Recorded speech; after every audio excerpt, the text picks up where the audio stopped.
いらっしゃいませ。マイケルズチューボのタシャです。今日のおすすめはステーキ。ステーキの正しい焼き方をお見せします。まず大事なのが正しいステーキの選び方。このように分厚いものを選んでください。私が今日使うのはコストコで買ったリバイです。ステーキの方は最低でも2時間冷蔵庫から取り出してください。もう一つ大事なポイントが全く濡れてないこと。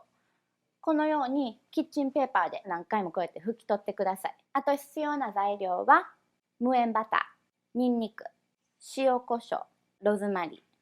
あと大切な 100% のオリーブオイル。エクストラバージンオリーブオイルは使わないでください。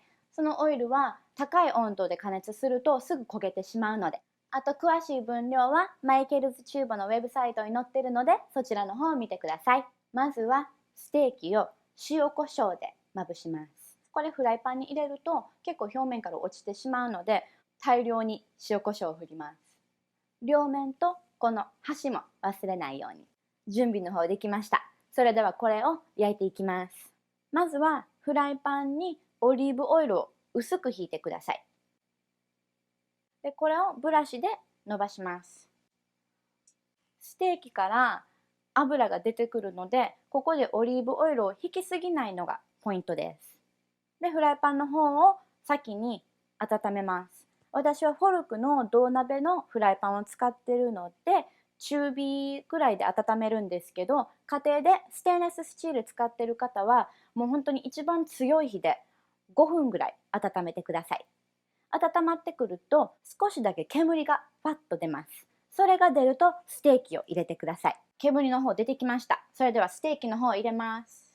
この音聞いといてください。これすごい大事です。私は結構分厚いステーキを使ってるので、片面最初5分焼きます。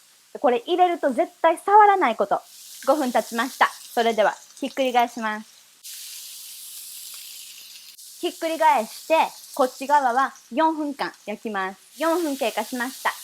ここでローズマリーとニンニクを入れます。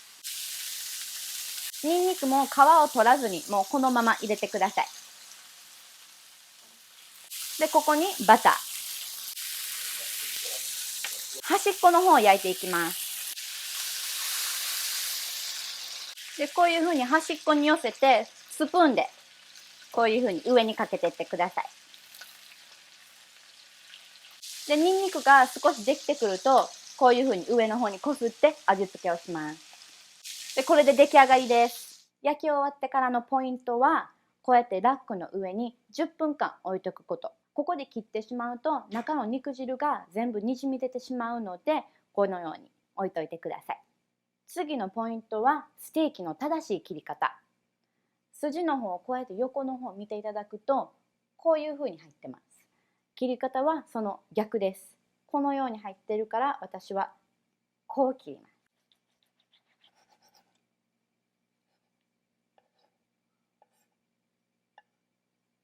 ぜひ作ってみてください。